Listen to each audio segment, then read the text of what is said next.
Assalamualaikum warahmatullahi wabarakatuh.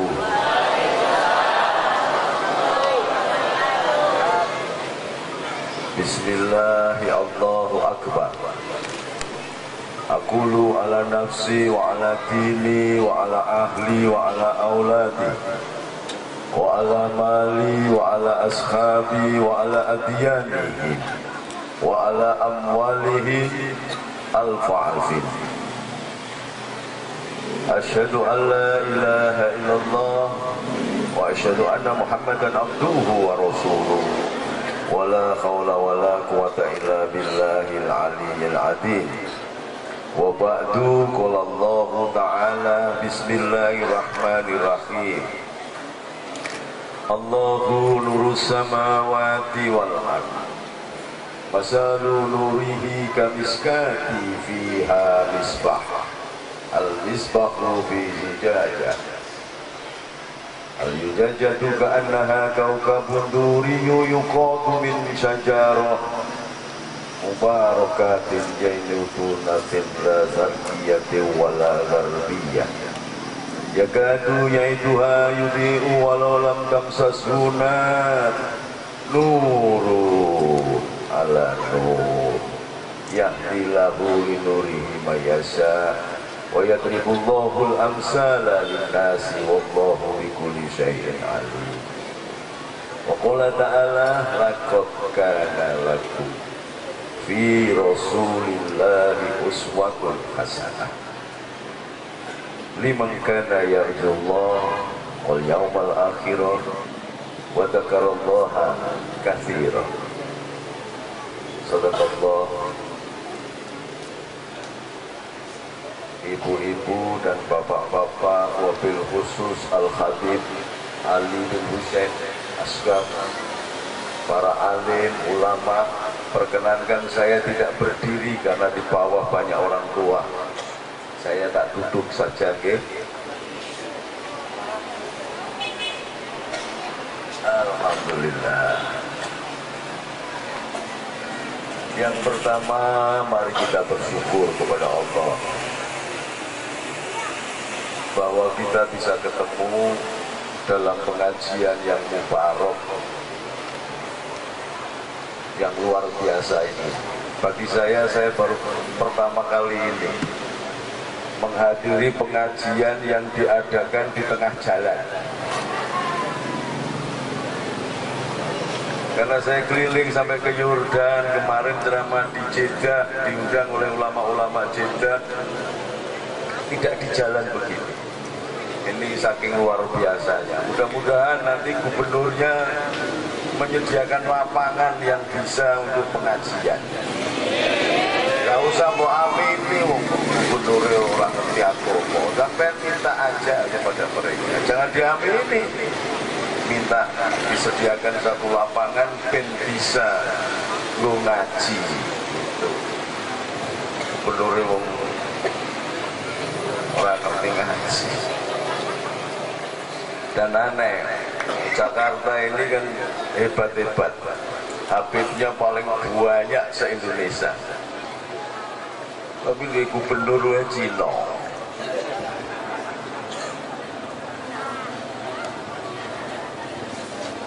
Tapi Cina kayak gubernur, tapi Cina, tapi gubernur. Mudah-mudahan lah malam ini kita berdoa karena sawabnya, syafaatnya Nabi, semuanya jadi baik. Selawat dan salam kita unjukaken dumateng junjungan kita Nabiullah Agung akhiri zaman Sayyidina Muhammad sallallahu alaihi wasallam. Allahumma sholli ala Muhammad. Allahumma sholli ala Muhammad. Sholli ala Muhammad. Saya ini kiai desa, jadi disorot lampu kayak gini malah kemeringat. Kipas angin ini soalnya ke sana. Jadi saya lepas saja ya. Tetap ganteng kalau suka baca selawat.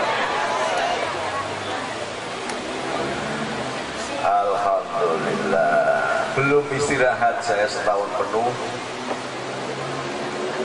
Nanti tanggal 6 sudah harus umroh lagi. Tanggal 1 ada khol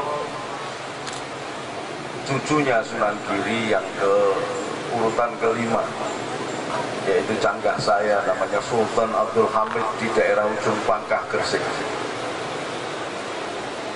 Setelah itu saya umroh lagi.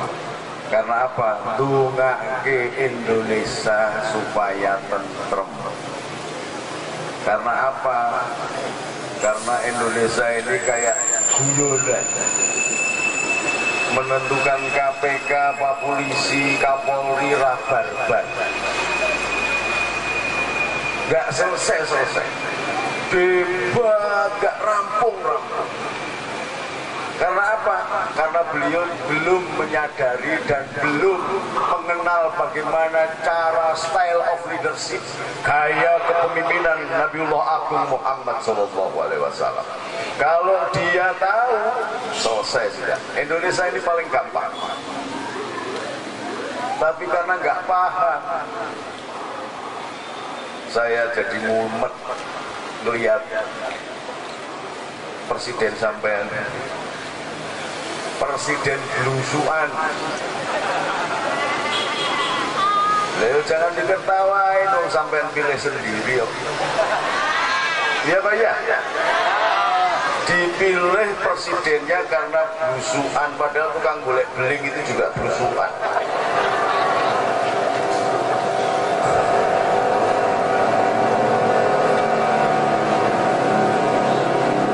Alhamdulillah. Nah ini yang terbantu ini. Alhamdulillah. Indonesia ini memang dipimpin sebelum ngaji ini ya. Ini sebelum ngaji saya tak cerita dulu. Dan saya mohon maaf tadi dari pemimpin Masjid As-Suada, saya tidak memberikan tausiah. Karena tausiah itu bahasanya PKS. Saya NU jadi nggak pakai tausiah. Tausiah itu berasal dari akar kata wasiat.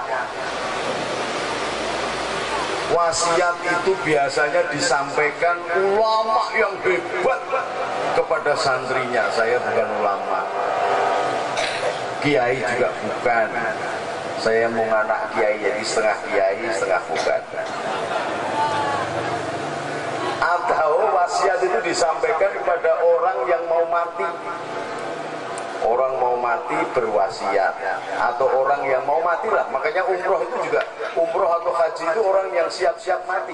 Makanya dia memberikan wasiat. Nah saya ini kesehatan dijaga, masih sakit, disuruh memberi wasiat. Dompet panitia ini juga saya hormati. Allahumma sholli ala Muhammad. Jadi mau idoh hasanah, kata kalau bahasanya Habib Ali bin Husain, jadi mutiara hikmah yang dipetik dari Quran dan hadis itu lebih baik daripada tausiah. Itu PKS, saya bukan PKS. Jadi terus terang aja supaya sampai nanti tahu bahwa saya bukan PKS. Jadi jangan ngundang saya kalau sampai PKS. Di garis harus tegas ini. Karena yang senang selawatan biasanya bukan PKS. Kalau di sini Al-Habib Ali bin Husain bisa menjadi magnet Pak RW sing polisi saja bisa melok ngaji ya kan?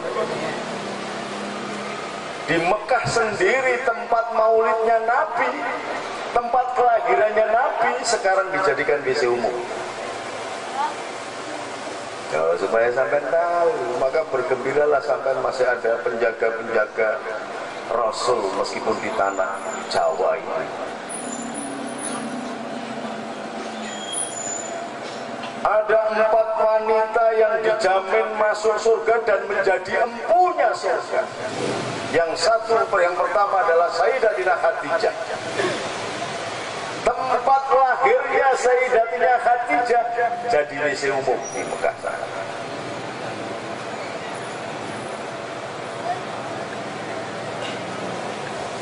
Wanita yang kedua yang menjadi empunya surga adalah Sayyidatina Fatimah, tuan putriku yang bernama Fatimah, Fatimah Zahra. Tempat kelahirannya jadi WC umum. Ini harus paham, sampean. Karena apa? Karena setelah pasca kekhalifahan Turki Ottoman itu, lalu muncullah Inggris dan Perancis menggunakan orang-orang Arab yang ada di Mekah dan Riyadh untuk mengakuisisi,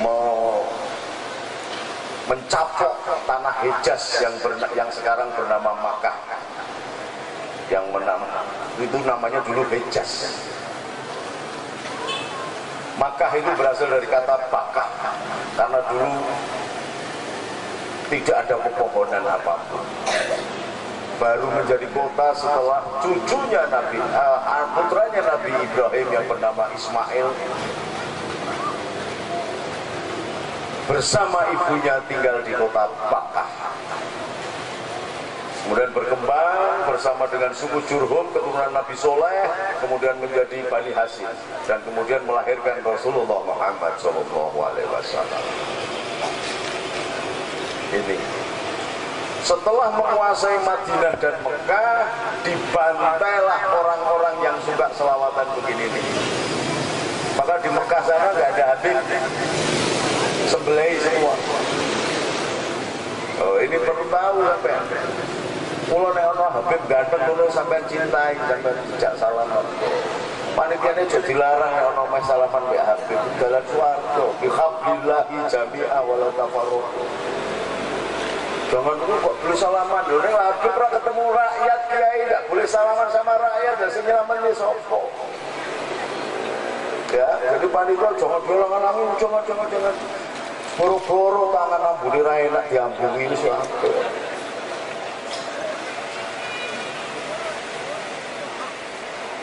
Di Mekah yang semula itu, ini supaya sampean paham, kenapa di sini kok di Indonesia ini diadakan maulid terus. Kalau tidak ada Islam yang sudah diutus, dikembangkan oleh Wali Songo, tidak akan ada maulid di muka bumi.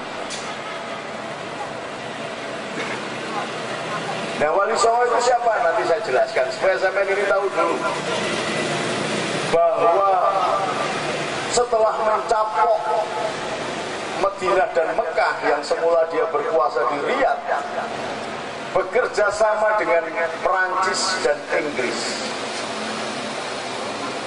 Inggris mbuh agamane ra ngerti, Perancis mbuh agamane ra ngerti, tapi yang jelas Perancis dan Inggris ini pula yang menghancurkan kekhalifahan Turki Ottoman.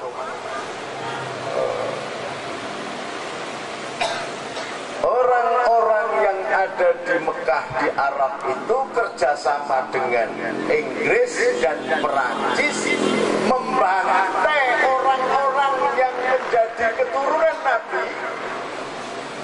yang baik, yang bermadhab Maliki. Dari Imam Malik itu keturunan Nabi yang ke-16 kalau nggak salah. Kemudian pengikutnya Asy-Syafi'i, pengikutnya Ibnu Hambal, Imam Hambali, itu juga keturunan Nabi yang bertinggal di Basrah. Dan Imam Abu Hanifah yang berasal dari Samarkand, Uzbekistan sana. Uzbekistan itu atau Samarkand ini nanti ada sekian ribu santri ngaji ke Cina, ngaji kepada keturunan Sa'ad bin Abu Waqqas yang ditugaskan Nabi Muhammad SAW ketika selesai hijrah dan membangun Masjid Kuba. Jadi di Cina itu ada masjid tertua di dunia setelah Masjid Kuba. Ini. Dan di sana juga diterima dengan baik orang-orang Cina, orang-orang Konghucu. Orang-orang tahu bahkan Quran itu dipahat di 10.000 lempeng batu. Ini kalau nggak ada orang Cina, nanti dibakari semua Qurannya, nggak ada bekasnya. Tapi oleh orang-orang Cina, orang-orang yang beriman dari kelompok Cina ini menuliskannya di 10.000 lempeng batu. Dari sana jugalah yang sekarang ini sudah membuktikan sabda Nabi, utubul ilma walau bi, carilah ilmu meskipun sampai ke negeri Cina. Sekarang ini dari Cina, mulai dari Beijing dibikin kereta api menembus jalur Gurun Gobi, sudah masuk ke Mekah dan Madinah. Kereta api menembus jalur sutra, luar biasa.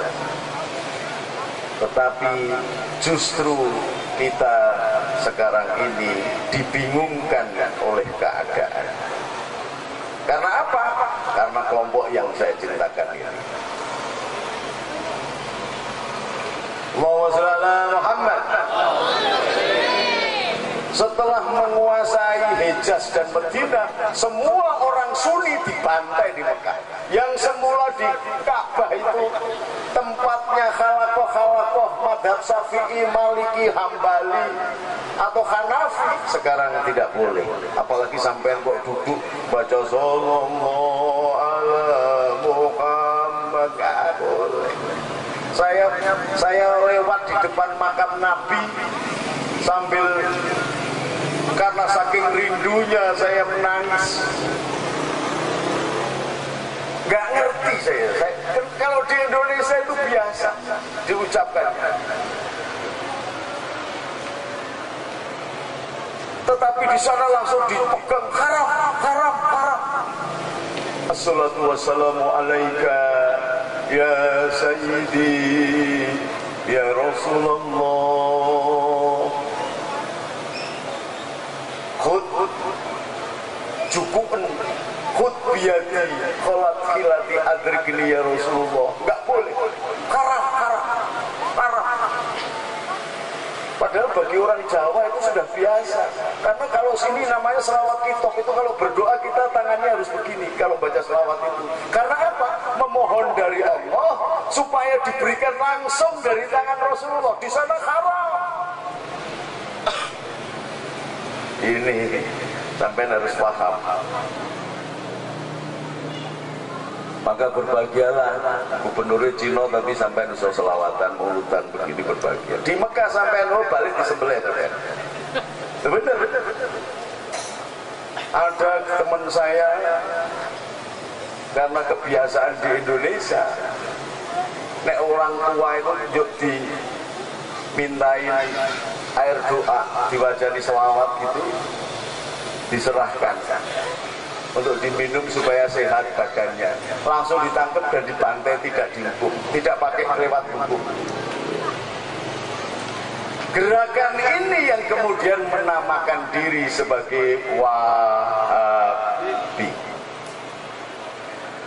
Wahabi ini ulamanya bernama Abdul Wahab. Sebenarnya bukan Abdul Wahab, tapi Muhammad bin Abdul Wahab. Menguasai di Mekah dan tanah Arab. Sementara Ikhwanul Muslimin, supaya sampai paham, ini kan kita ini bingung, Ikhwanul Muslimin, Wahabi, ada lagi apa, kita sampai nggak ngerti. Ini ada berbeda gerakannya. Sementara sendiri di Mesir itu muncul namanya Ikhwanul Muslimin yang menerapkan mono tafsir atas Al-Quran dan mono tafsir atas hadis. Jadi kalau sampai tidak mengikuti tafsirnya, dia disembelih. Ini yang sudah bahkan melanggar sabdanya Nabi. Nabi itu sudah berpesan kepada seluruh sahabat. Di Mesir itu ada namanya Kristen Koptik. Oleh Nabi dilarang untuk diganggu. Karena apa? Karena Kristen Koptik ini adalah keturunan Isa Al-Masih atau Yesus. Saya bilang Yesus kan domblong. Ini coba apa enggak kira-kira? Yesus itu dari kata namanya Isu. Nabi Isa itu namanya Isu, tapi bukan bakso isu, bukan, ini Pak Isu. Bergeser ke bahasa Arab jadi Isa. Tapi sebelum bergeser ke bahasa Arab, masuk dipengaruhi oleh bahasa Romawi dan Yunani ditambah Ius, jadi Yesus.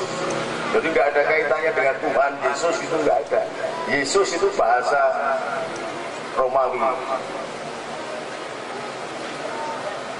Nah, keturunannya itu namanya Kardinal Yakobus. Disesat-sesatkan oleh penguasa Kristen karena agamanya sudah menjadi agama kekuasaan pada saat itu. Lalu minta tolonglah Kardinal Yakobus ini kepada Baginda Rasul Muhammad SAW dan menjadi tawasul bagi kebesaran Islam. Karena apa? Keluarga Nabi Isa sendiri disesat-sesatkan oleh penguasa yang beragama Kristen. Diutuslah Sayyidina Umar, maka menjadi sebab Islam berkembang luar biasa. Karena apa? Dari permohonan dari Kardinal Yakobus inilah Bizantium, Imperium Barat yang menguasai sampai ke Inggris, Perancis, Spanyol, sampai ke Maroko, perbatasan Eropa, semua bisa dikuasai oleh Islam. Lalu Rasulullah mendapatkan hadiah dan diminta untuk melakukan terjalin hubungan yang luar biasa, menyambung kembali darah Abraham, darah Ibrahim. Diberi istri bernama Maria Keptiah. Kenapa Keptiah? Karena dari Kristen Koptik. Jadi ada salah satu istri Nabi yang bernama Kristen dan memiliki anak namanya Sayyidina Ibrahim yang dimakamkan di kuburan Baqi'. Ini tidak boleh diganggu, ada di Mesir itu tidak boleh diganggu. Tapi munculnya Ikhwanul Muslimin diganggu, dibantai semua. Maka muncullah pergerakan yang akhirnya sekarang sampai melihat di setiap TV. Kelompok Mursi Ikhwanul Muslimin itu akhirnya dibabat habis. Karena ada kesadaran orang Mesir. Di Indonesia orang-orang Wahabi, orang-orang Ikhwanul Muslimin banyak, semakin banyak, dan kita tidak belajar di sana. Kita masih membiarkan mereka mengkafir-kafirkan kita. Bahkan yang namanya Maulud Nabi ini namanya bid'ah. Setelah, maka kalau sampai lihat itu TV Insani, Rojak TV, radio MTA, semuanya begitu assalamualaikum, ulu bid'atin dolalah, ulu dolalatin final, semuanya begitu.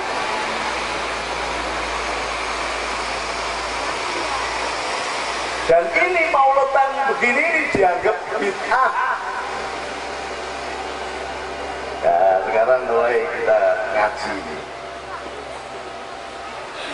Mauludan dianggap bid'ah, baca berjanji dianggap bid'ah, burdah bid'ah, tahlilan bid'ah, apalagi baca manakib bid'ah, yasinan bid'ah. Itu caranya untuk menghancurkan umat Islam. Maka jangan bingung kalau ada Kapolri dan KPK geger itu, nggak usah bingung. Nah, terus bolo siapa? Gus, nggak usah bolo Kapolri, nggak usah bolo KPK. Nah, terus bagaimana? Tonton saja itu dagelannya Jokowi. Lawang Jokowi itu memiliki hak prerogatif. Kalau sudah diusulkan oleh dia sendiri dan disetujui DPR, dilantik atau tidak dilantik sudah menjadi undang-undang. Jadi BG ini dilantik atau tidak dilantik jadi undang-undang. Maka kalau Jokowi tidak melantik berarti Jokowi melanggar undang-undang. Ini kenapa kok dibikin ruwet begini? Karena sesungguhnya untuk mengalihkan isu bahwa kelompok kelompok Ikhwanul Muslimin, kelompok Wahabi, dan ada kelompok HTI. Saya cetok-cetokan ini ngomong. Hizbut Tahrir. Hizbut Tahrir itu adalah perkawinan antara Ikhwanul Muslimin dan Wahabi. Maka melahirkan satu bentuk gerakan yang sangat berbahaya. Saya sudah keliling Indonesia. Kebetulan saya sebagai ketua pendekar Pakar Rusa se-Indonesia, dan dulu Banser saya siapkan. Kalau sampai di sini dominan, ada habib-habib banyak, nggak ada yang berani dominan. Tapi di daerah-daerah, wah. Hizbut Tahrir itu adalah perkawinan antara Wahabi dan Ikhwanul Muslim. Bapak Kiai, Pak Kiai, mohon maaf.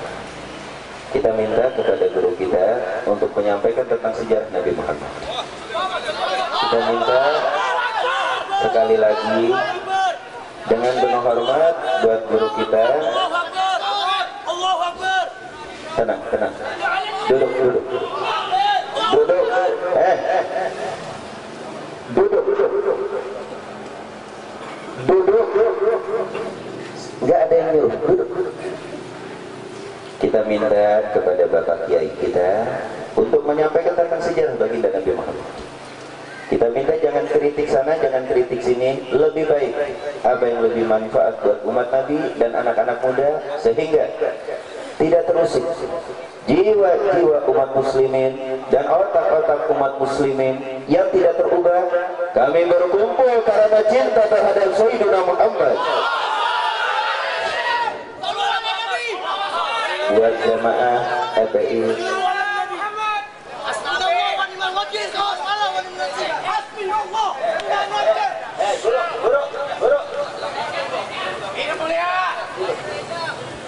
buat jemaah FPI, mau diwakilin kana, mau diwakilin kana.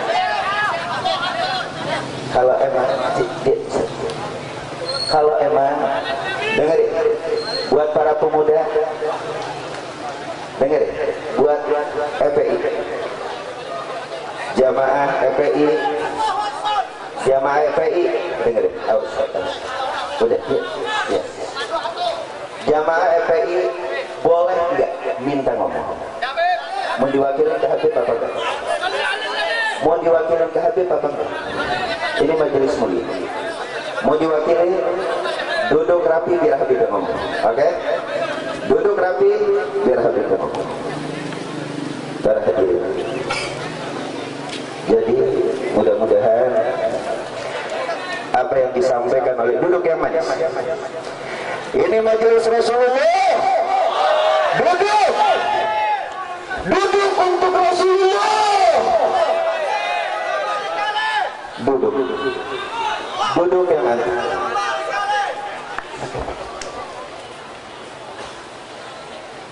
Buat anak FPI duduk, diminta aja, serah. Duduk. Shallu ala Nabi. Buat Bapak Ustadz kita, terima kasih atas ceramahnya. Mudah-mudahan bermanfaat. Kita doakan mudah-mudahan selamat dan panjang umur. Hadirin, insyaallah bahwa kita selamat bersama ya Nabi. Istirahat sambil baca salawat. Bapak Kiai kita istirahat. Ya Rasul. Istirahat. Assalamualaikum warahmatullahi alaika salawatullah alaika ya Nabi salam alaika ya Rasul. Assalamualaikum warahmatullahi wabarakatuh. Alhamdulillah, wassalatu wassalamu ala Rasulillah.